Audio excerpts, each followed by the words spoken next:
तो जिस कंट्री का हुक्मरान मांगने वाला खुद मांगता होगा तो उसकी वो कंट्री क्या होगी, पहले मुझे ये बताएं। इंडिया तरक्की कर रहा है जनाब, आपका उसका 1 रुपया आपके मेरा ख्याल 2.5-3 रुपए बनते हैं, सवा तीन 3.5 रुपए हैं, वो तरक्की करेंगे। अब चाइना को डिफीट करने में अमेरिका कामयाब हो ना हो, लेकिन भारत अपनी इस चीज में कामयाब ये होगा कि उनकी इकोनॉमी इंप्रूव हो जाए। कि दुनिया में जहां इंडिया होगा हम नहीं होंगे तो फिर इंडिया हर जगह होगा, तो इसका मतलब आप कहीं भी नहीं होंगे।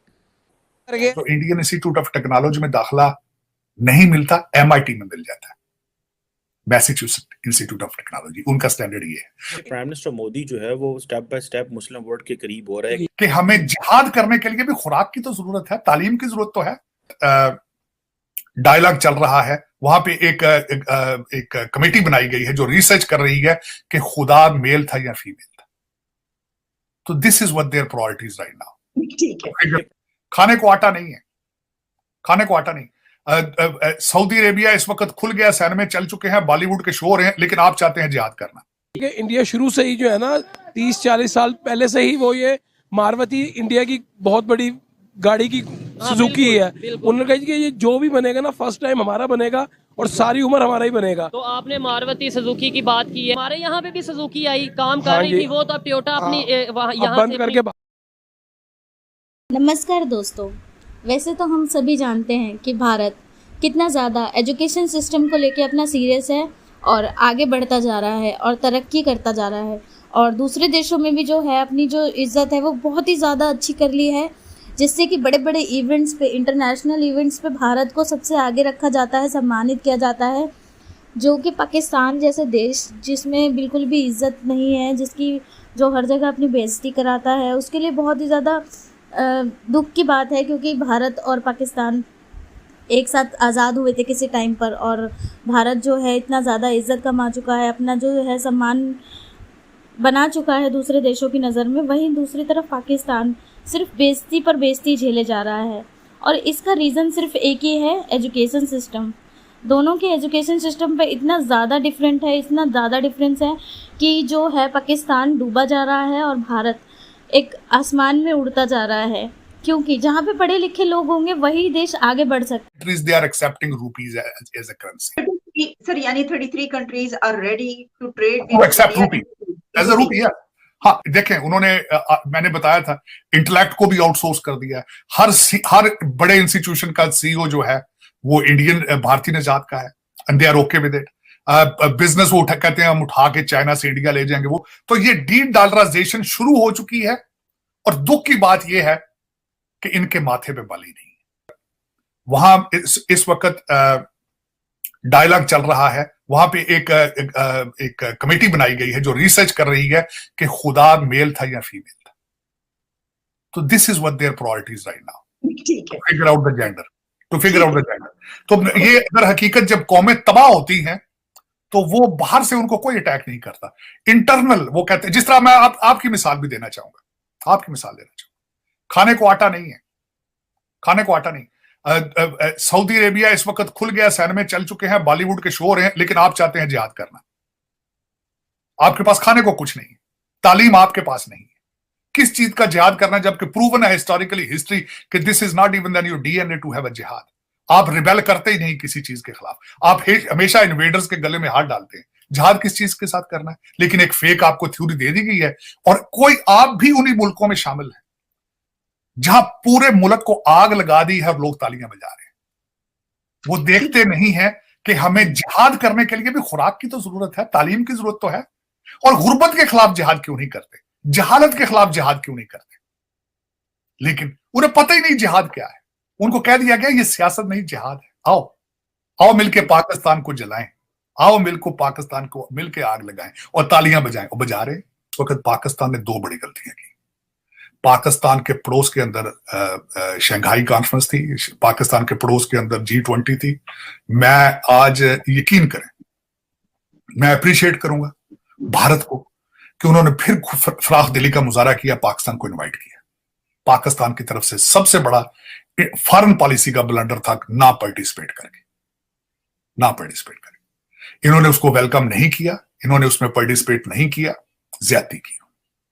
मैं ये समझता हूं कि इस दौर के अंदर आपको हर चीज टेबल पे करनी चाहिए। और आप जब आप अफोर्ड ना कर पा रहे हो कि किसी भी मेरा मकसद है ये जो अल्ले तल्ले पिछले 76 साल हम करते रहे हैं, दुनिया की सबसे बड़ी फौज, दुनिया का सबसे बड़ा ये, दुनिया का सब, वो यार है खुदा का नाम है, को कौम का सोचो, पाकिस्तान का सोचो, इनको वेलकम करना चाहिए था वहां जाना। दूसरा सबसे बड़ा ब्लंडर इन्होंने किया ये अमेरिका की डेमोक्रेट कॉन्फ्रेंस में ना आने। अब मैं बताना चाहूंगा कि उसका यूएस इंडिया रिलेशनशिप क्या है, आज मैं ये भी बताना चाहूंगा। देखिए, पहले भारत की तरक्की का सबसे बड़ा सीक्रेट उनके एजुकेशनल इंस्टीट्यूशंस है। यहां पे जो सीईओ और यहां पे जो इंडियन डायस्पोरा है, उसके डायस्पोरे में, हमारे डायस्पोरे में सिर्फ तालीम और क्लास का फर्क है। हमारी एजुकेशन की क्वालिटी वैसी नहीं है। जब हमारे आप इस वक्त आपकी ख्वाहिश क्या है मीरुल मोमिनीन की, कि उर्दू में एमबीबीएस कराया जाए, उर्दू में अंदर ही सारा कुछ हो, उर्दू प्रमोट करें। जिहाद के लिए तो उर्दू ही होती है ना। तो मैं ये लोगों का पुल किस तरह बनाएंगे उर्दू में? लोगों की सर्जरियां डॉक्टर उर्दू पढ़ के किस तरह करेंगे? ये ठीक है। अच्छा, फिर वही डॉक्टर जब लंदन में आ जाता है या आ जाता है वॉशिंगटन डीसी में, अमेरिका में, तो ये फिर उसकी डिग्री को कहते हैं यार ये क्या लेके आ गए हो यार तुम, दोस्त सिद्ध। मैंने एक एमबीए लड़का कामसैड यूनिवर्सिटी का, सॉरी मैंने उसका नाम ले दिया, गलती की, एक एमबीए लड़का हायर किया था और पहले दिन उसको मैंने कहा ये जाओ ये लेटर लिख के लाओ।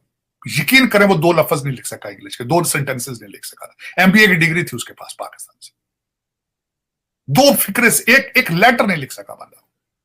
अच्छा, फिर मैं आगे चलना चाहता हूं कि जब डिग्रियां लेकर उनके आईआईटी से, यहां पे जो मैंने आपको एक और बात बताना है, जो इंडियन इंस्टीट्यूट ऑफ टेक्नोलॉजी में दाखिला नहीं मिलता, एमआईटी में मिल जाता है, मैसेच्यूसेट्स इंस्टीट्यूट ऑफ टेक्नोलॉजी। उनका स्टैंडर्ड ये है। Majority of the CEOs, majority of their high performing Indian diaspora is graduated from there.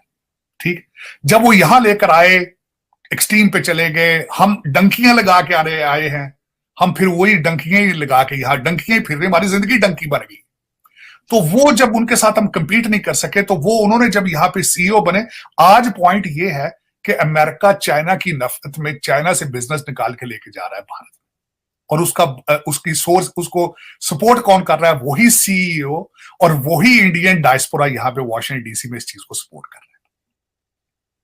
अब चाइना को डिफीट करने में अमेरिका कामयाब हो ना हो, लेकिन भारत अपने इस चीज में कामयाब ये होगा कि उनकी इकोनॉमी इंप्रूव हो जाएगी, वो अगले लेवल पर चले जाएंगे, वो रीजनल पावर बन जाएंगे, वो फ्यूचर में सिक्योरिटी काउंसिल में परमानेंट सीट ले लेंगे, वो कई चीजें गेन कर जाएंगे इस अपनी यारी दोस्ती में। बल्कि मैं ये कहता हूं, आपने चाइना की दुश्मनी बेचने की कोशिश करते रहे हैं हमेशा भारत के सामने, चाइना को डराते रहे, देखें हम आपके दोस्त हैं, हमारी मदद करो, देखें हम इंडिया को खड़े हो जाते हैं आगे से।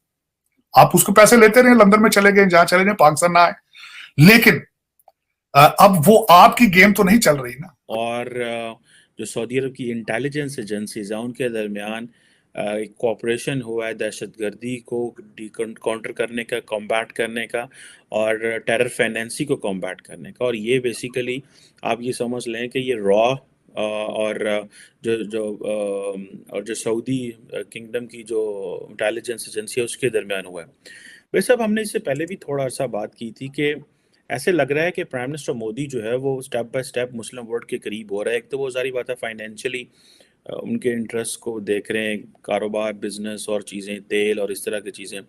दूसरा ये ऑन स्ट्रेटेजिक इश्यूज़ के ऊपर और ये जो ग्लोबली इम्पोर्टेंस के इश्यूज़ हैं उनके ऊपर भी जो है वो करीब हो रहा है। आपको क्या लगता है भाई साहब, पाकिस्तान जिसने मुस्लिम वर्ल्ड को और पर्टिकुलरली सऊदी अरेबिया को इतना ज़्यादा जो है वो जेलसली गार्ड किया और प्रोटेक्ट किया कि उसको इंडिया की हवा ना लगे, आप पाकिस्तान की पोजीशन को कैसे देखते हैं जब इंडिया और सऊदी अरब का जो इंटेलिजेंस एजेंसीज का cooperation on combating terrorism and terror financing है? जी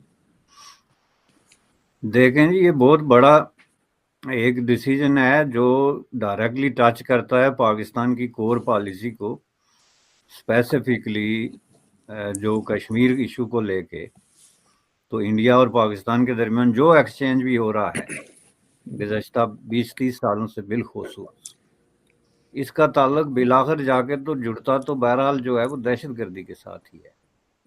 तो उस हवाले से अगर एक कोऑपरेशन जो है वो होता है सऊदी इंटेलिजेंस एजेंसीज और इंडियन इंटेलिजेंस एजेंसीज के दरमियान, तो इसको कम्बैट करने के लिए तो उसमें जो नंबर 1 सवाल उभर के आएगा वो कश्मीर में आएगा, क्योंकि इंडिया को इस वक्त जो है अगर किसी थोड़ी बहुत किसी तरीके से किसी मिलिटेंसी या दहशतगर्दी का कोई खदशा है या सामना है, पहली बात है सामना तो अब नहीं, खदशा कह सकते हैं आप, जो इक्का दुक्का वाकयात हो रहे हैं, तो उसमें जाहिर है वो कश्मीर के अंदर ही है, बाकी तो कहीं उस तरह की उस